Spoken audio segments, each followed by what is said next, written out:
तो सुंदर ये प्रसंग कहा। उसके पश्चात फिर इसी वंश में अंतर्धान के हविर्धान प्राचीन बरही प्रचेता इत्यादि की कथाएं कही। पुरंजन पाख्यान बड़ा अद्भुत है, उसकी कथा सुनाई। और फिर पंचम स्कंद में जो दूसरे पुत्र हैं लघुसुत नाम प्रिय व्रतता और वेद पुराण प्रशंसा की जाती। मनु महाराज छोटे पुत्र जिनका नाम प्रियव्रत है, तो प्रियव्रत महाराज के वंश में आग्नेत्र के नाभि हुए और नाभि के इसी वंश में ऋषभ देव भगवान हुए, जिनसे जैन धर्म का प्रारंभ हुआ।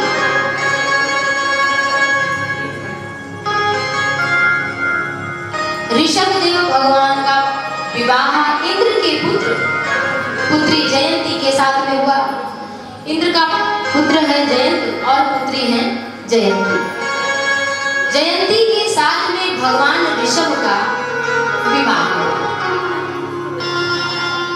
इनके 100 पुत्र हुए। कितने पुत्र? 100 पुत्र। आजकल तो परिवार नियोजन इस तरह से जो होने के लिए सरकार के द्वारा नियम लागू, लगता है कि मामा मौसी इत्यादि का रिश्ता धीरे धीरे खत्म हो जाएगा।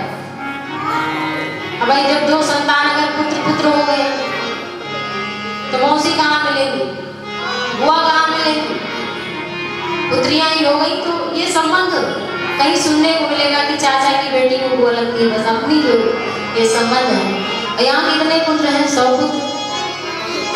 100 पुत्र में सबसे बड़े हैं भरत जी।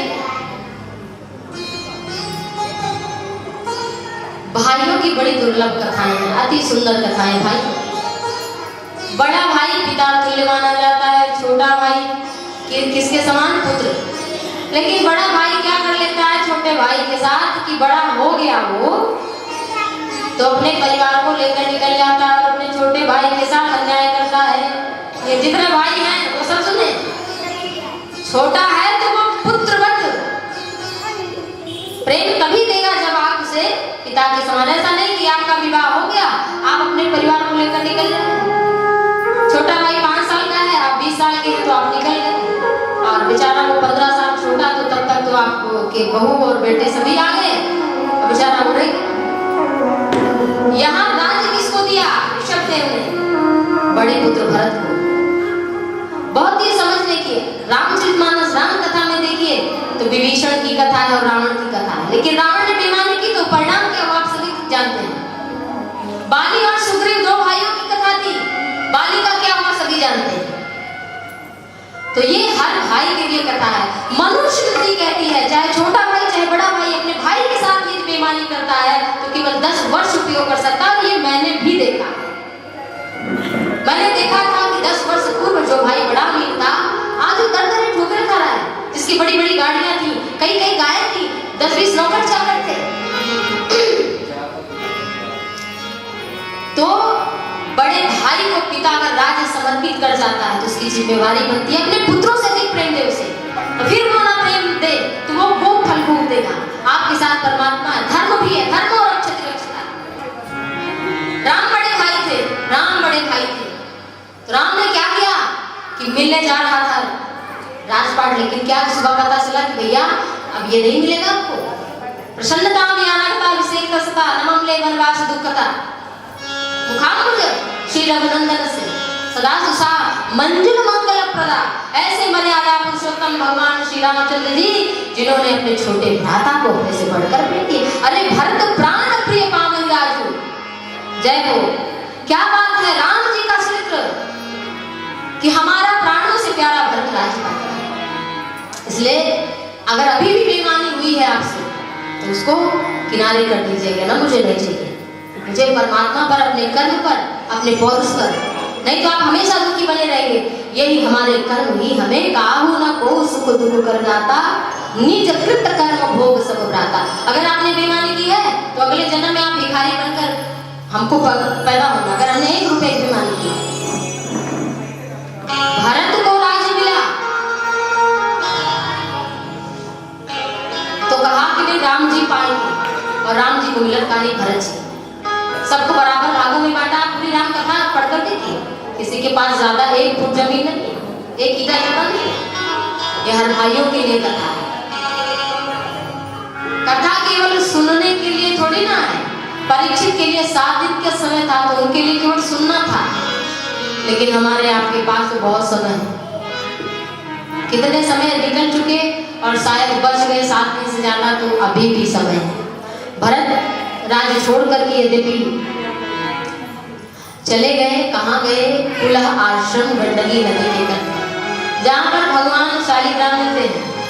आज भी कहते हैं नेपाल में, इस समय जो नेपाल बन गया है देश, तो जो गंडकी नदी, वहां पर कोई तुलसी का पौधा ले जाए तो कहते हैं बस वास्तविक शालिग्राम स्वतः आ जाते हैं। ऐसी महिमा, शालिग्राम स्वतः तुलसी के पास आते हैं, सम्मिलित संतों से सुना है। तो वहां गए, घर तो छोड़ के आए, लेकिन कहाँ पर उनका मन विचलित हो गया। एक हिरन जा रही थी, प्यासी थी और पानी पीने आई गंडकी नदी में, बेचारी गर्भवती थी वो। और जब वो छलांग लगाने लगी, पीछे से सिंह ने दहाड़ लगाई। जब पार करना चाहा तो पार तो कर नहीं पाई, वो बीच में उछलते समय ही उसका प्रसव हो गया। किसी तरह वो निकल के तो थोड़ा दूर चली गई, लेकिन वो जाकर मर गई।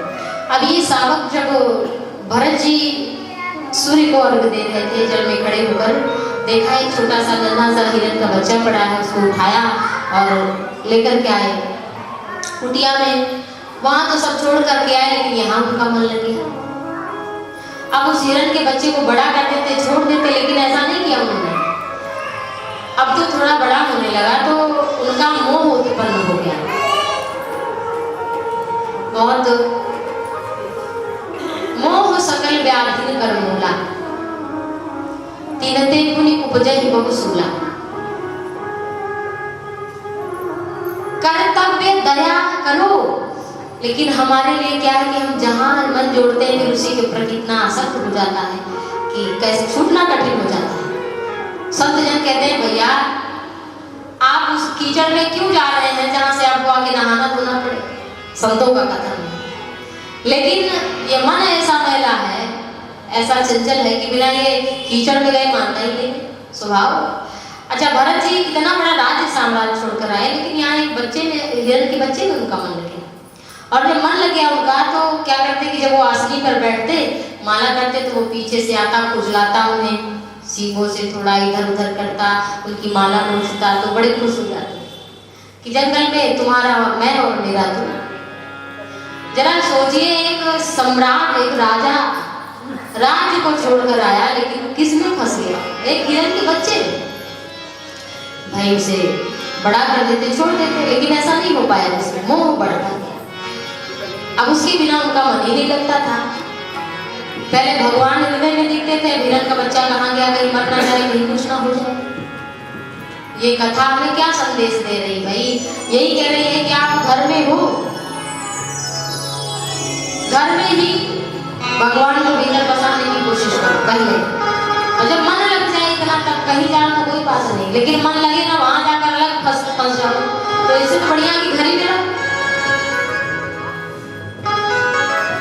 अब उसी का चिंतन करते भगवान की जगह क्या हुआ, एक दिन हिरन का बच्चा कहीं चला गया, बेटा हिरन कहते कहते भरत जी ने अपने प्राणों का त्याग कर दिया। अब कहते हैं ना, अंत काले चमा में वो स्फुरन मुक्ता कलेवरम यह प्रयाति समद्भावम यासिनास्त्यत्र संशया यम यम वाप स्मरण भावम त्यजते कलेवरम। जो जिस भाव से भावित होकर इस शरीर को छोड़ता है वही उसको बनना पड़ता है, सब शास्त्र कहते हैं। जिसको आप सोच करके, पुरंजनों पाठ्यान में यही है, पुरंजन जो राजा थे उनका मन एक राजकुमारी में लग गया था। अब फिर जब वो मरने लगे तो उनको वही राजकुमारी याद आई। अगले जन्म में वो स्त्री बन के पैदा हुई पांड्य देश में, उनसे उनका विवाह हुआ। फिर जब राजा मर गया तब रोने लगे। तब अभिज्ञात नाम के भगवान सखा थे उनके पूर्व जन्म में, वो प्रकट हुए, बोले हमें तो तुम भूल गए। जो इस नसों में रक्त का संचार बराबर बनाए बैठा है, जो आपकी सांस बनाए बैठा है लगातार, उसको भूल गए और केवल यही याद रखे थे। तो चौपाया बने घूम रहे हैं। लेकिन इतनी तपस्या की स्वल्पस्य धर्मस्य त्रायते महतो भयात्, थोड़ा सा किया गया धर्म भी बड़े बड़े भय से हमारी रक्षा करता है। तो जो इतनी तपस्या की थी उसका फल भी मिला कि उन्हें पूर्व जन्म की विस्मृति नहीं हुई। सबका भोग अलग अलग चल रहा है, पाप का, पुण्य का, यश का जो जहाँ है वैसे आपको भरना पड़ेगा, लेकिन भगवत भक्ति है तो वो आपको मिलती रहेगी। तो वास्तविक तत्व तो वही है, तो इससे सबसे कोई मतलब ही नहीं रह जाता। ये सत्य सांग लाभ जीवन मरण, इससे कोई भी मतलब नहीं रह जाता, क्योंकि वास्तविक तत्व तो भक्ति है। तो क्या हुआ कि वो जो चौपाया बन गए, हिरण बन गए दूसरे जन्म में। भरत हिरण को याद करते हुए अपने प्राणों को का त्याग किए थे, तो उन्हें सब याद था कि मैं पूर्व जन्म में राजा था। तो क्या करते, वो हिरण के झुंड से दूर रहते। यहाँ तक कि एकादशी का संत जन कहते वो व्रत करते थे। हिरण भरत राजा दूसरे जन्म घास भी नहीं खाते थे, निराजल आहार। और एक बार तो उन्होंने अपने प्राणों का ही भगवान का चिंतन करते हुए त्याग कर दिया। तीसरा जन्म उनको एक ब्राह्मण कुल में मिला। पिताजी ने कोई भी नाम रखा हो, सो पता नहीं, भागवत में लिखा नहीं, लेकिन यहाँ पर सुखदेव जी ने कहा है जड़ भरत। जड़ भरत माने, भरत तो पहले का नाम था, जड़ माने मूर्ख। इतने विद्वान पंडित थे, पिताजी गायत्री मंत्र पढ़ाते उससे पहले उनको याद था, क्योंकि कई जन्मों का हिसाब किताब उनके साथ। लेकिन वो इसलिए कर्मकांड में नहीं फंसे कि कल से पिताजी कहेंगे जाओ विवाह करा के आओ। अब मैं विवाह कराऊंगा, पूजा कराऊंगा, पाठ कराऊंगा, मुंडन संस्कार में जाऊंगा, ये सब मैं कर्मकांड में फंस जाऊंगा तो मेरी भक्ति छूट जाएगी। इसलिए वो कुछ याद ही नहीं करते थे जानबूझकर कि मुझसे परमार्थ तत्व छूट जाएगा, इसलिए मुझे इन छोटे मोटे कर्मकांड मंत्रों में फंसना ही नहीं है। राम राम कहते हुए, कृष्ण कृष्ण कहते हुए अपना घर से भाइयों ने निकाल दिया कि जब तुम किसी काम के नहीं हो तो जाओ जहाँ जाना हो। निकल पड़े। ऐसा भरोसा भगवान का कि भगवान देंगे तो खाएंगे, नहीं तो जैसे रखेंगे जिस हाल में उसी हाल में रहेंगे। और भरत जी निकल पड़े, इतना विश्वास, जंगल जंगल जा रहे हैं। एक जगह पर भील ने ये मनौती मान रखी थी, अगर हमें पुत्र हो गया तो हम नर की बलि चढ़ाएंगे। नर की बलि, मनुष्य की। जिसको पकड़ा था बलि देने के लिए वो तो कहीं चला गया। अब जब भरत जी को देखा तो कहा कि ये तो इसकी पकड़ के लाया, हृष्ट पुष्ट बिना खाए ही पुष्ट थे। पकड़ के लाया गया, उन्हें नहलाया गया, बढ़िया तिलक माला किया गया। अब पता है कि बलि दी जाएगी, लेकिन भरत को इतना विश्वास है। भोजन दिया गया तो बोले प्रभु आपने कितनी बढ़िया व्यवस्था की, काली माँ के सामने उनका वध करना था। वीरों का राजा आया, ऐसा सुंदर रूप देखकर प्रसन्न हो गया, और जैसे ही अपनी तलवार उठाई, सिर रखा, वैसे ही काली माँ साक्षात प्रकट हो गई। बोले काली मैया की। काली मैया प्रकट होकर के भीलों को ही मार देती है, भीलों का वध कर देती है और भरत की रक्षा करती है। जो अपराध भगत कर करई, राम से पावक सुजरई। लोक वेद विदित इतिहासा, यह महिमा जाने दुर्वासा। तो वध कर दिया भीलों के राजा का और भीलों का। माता काली कहती है कि तू कब से जीवों की हत्या बलि देते हुए चले आए। अरे अपने काम क्रोध विकार की एक चीज की भी बलि चढ़ा पाओ तो चढ़ा दो, उससे मैं प्रसन्न हो जाऊंगी। ये तो भागवत कथा से तुम्हारी यही मिला। जीवों की हत्या ऐसा भागवत में लिखा है कि आपने मच्छर भी मारे हैं।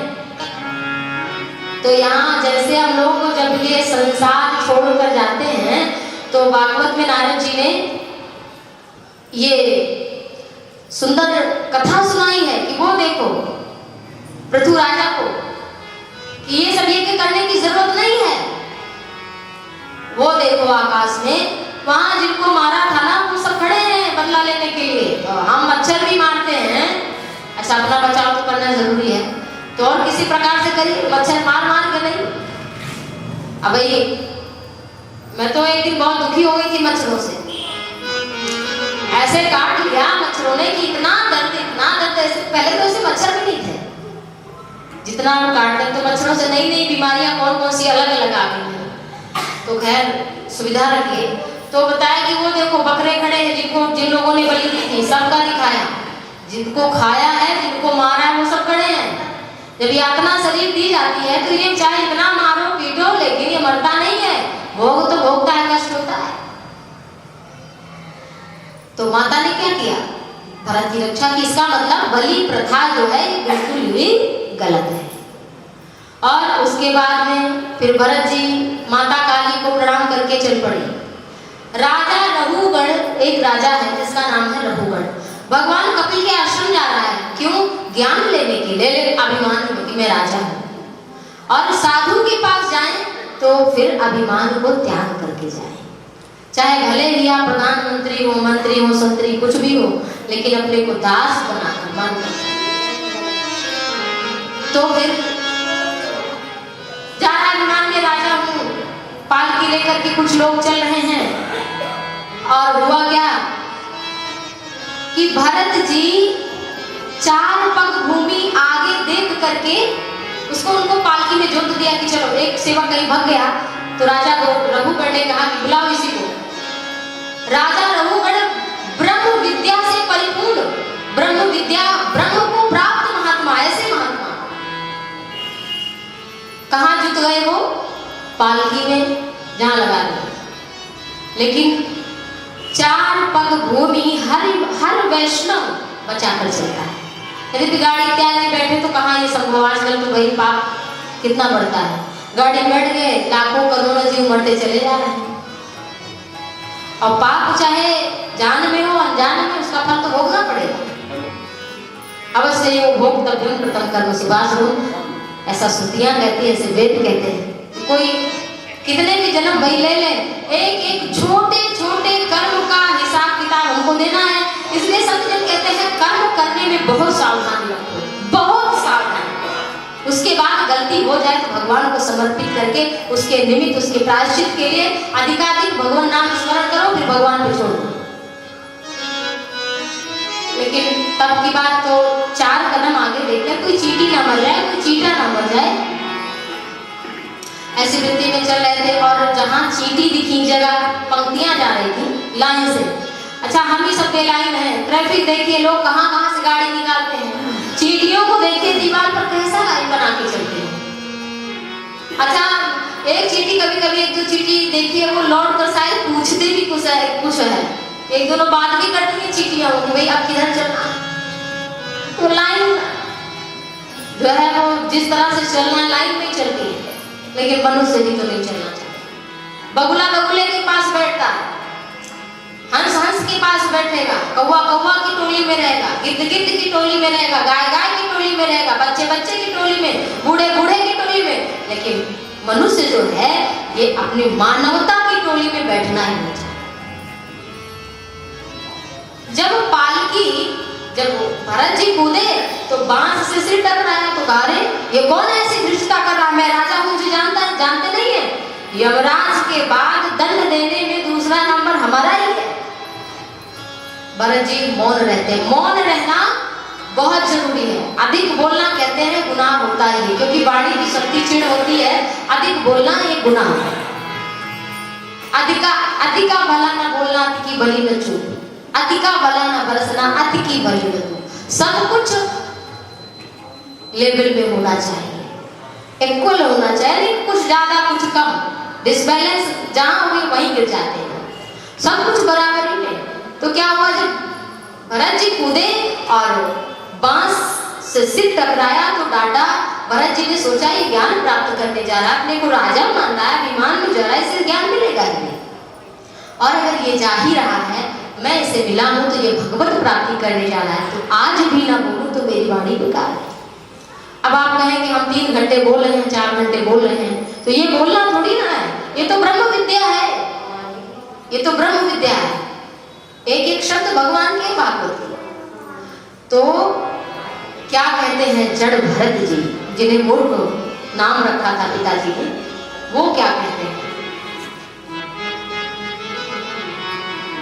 कि तू कहता है मैं जिसको मारूंगा।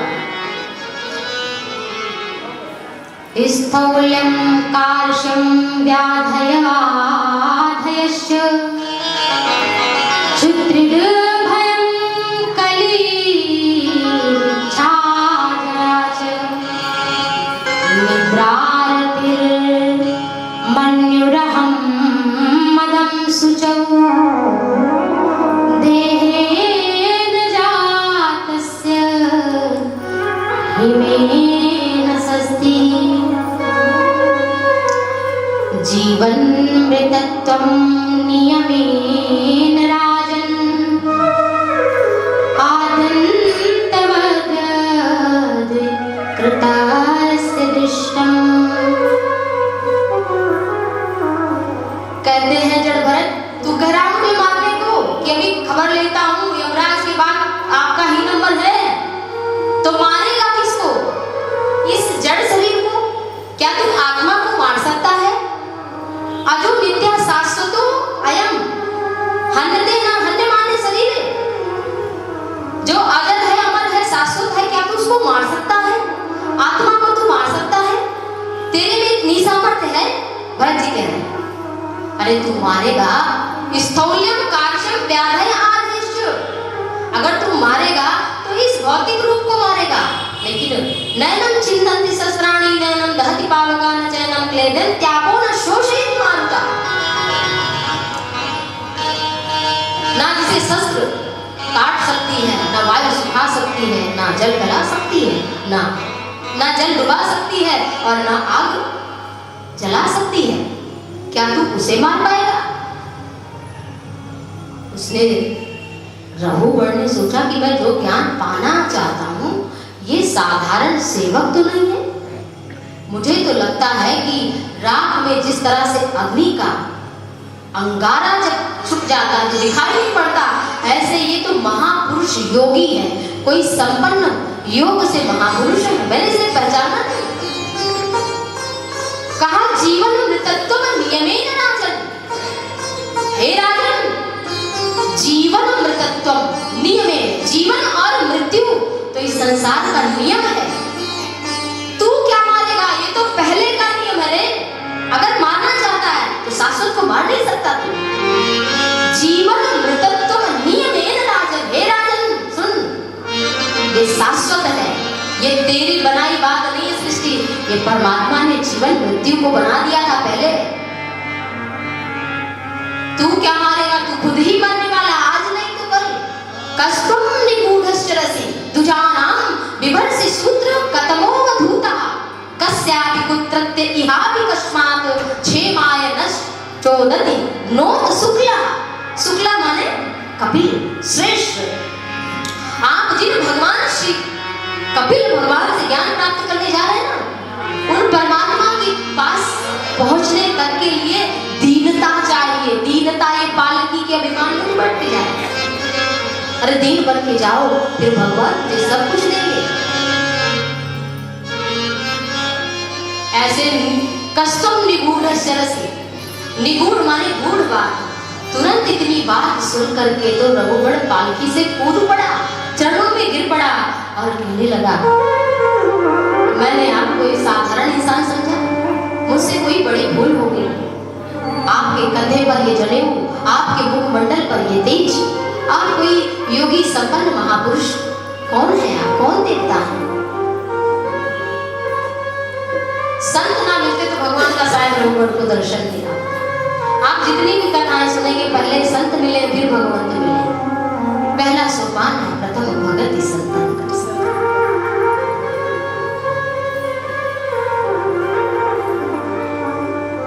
कहा मुझे बता दीजिए, मैं जंगल चला जाऊंगा, आप कौन हैं, क्या ज्ञान है? लेकिन जड़ भरत जी ने कहा जंगल तो मैं भी गया था और तू वही हिरण है। संत जन कहते हैं कि ये जो रघुगण है यही हिरण था जिनके आसक्ति में फंस गए थे। कहा तुम्हारी आसक्ति उस जन्म में हिरण था, वह राजा था, वन आया था, संपूर्ण राज्य की संपदा को छोड़कर यहाँ 1-2 महीने बाद ना हो तो घर वालों से व्यक्ति विवल हो जाए, 2-4 जमीन चली जाए तो हालत खराब हो जाए। लेकिन यहाँ साम्राज्य छोड़कर मैं आया, लेकिन तुझ में फंस गया था। तो अगर जंगल में आने से भगवान बोलते तब तो यहाँ कितने जंगली पशु रहते, सबको पीड़े होते। संत जन कहते हैं भागना उपचार, जागना उपचार, संतों को पहचानना ये बहुत कठिन काम, बहुत कठिन काम, इतना कठिन है कि जैसे अमृत का पान करना, जैसे आकाश का स्पर्श करना। आपके सामने कोई द्रवीभूत महात्मा भी बैठा हो सकता है, लेकिन आप कैसे पहचानेंगे? क्यों? क्योंकि हमारे भीतर पहचानने की, भाई हमने वो दर्जा हमने पढ़ाई नहीं की तो हम कहाँ पहचाने। इसलिए संत जन कहते हैं कि कोई भी दिखे, पत्थर रूप में अहिल्यामणि हो सकती है, वृक्ष रूप में अर्जुन हो सकता है, अयोध्या अर्जुन हो सकते हैं,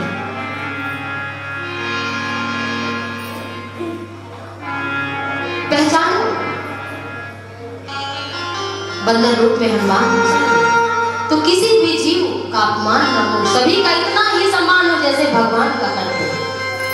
सिय राम मैं सब जग जानी, करो प्रणाम जोरि जुग पाए, सो अनन्य जाके असुमति न टरई हनुमंत, मन सेवक सचराचर रूप स्वामी भगवंत। ये भावना बना है। कहा तुम्हें जंगल नहीं जाना, फिर क्या करना है? जागो जागो जागो। ये कथा जगाने की है हम सभी को। और फिर उसे दिव्य ज्ञान हुआ और कहा कि तू सत्संग करो, सद्गुरु की शरण ग्रहण करो। उसे ज्ञान भी प्राप्त हुआ, रघुगण को भगवान का दर्शन भी हुआ, और भरत जी ने अपने फिर प्राणों का त्याग किया और भगवान को प्राप्त किया।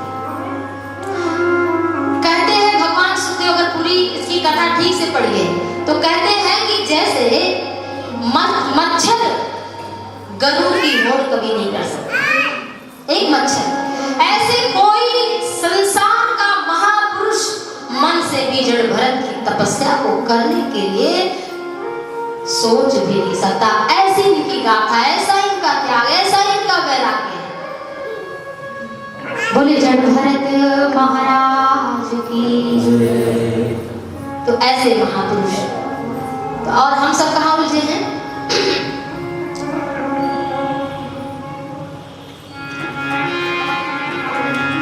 उलझ मत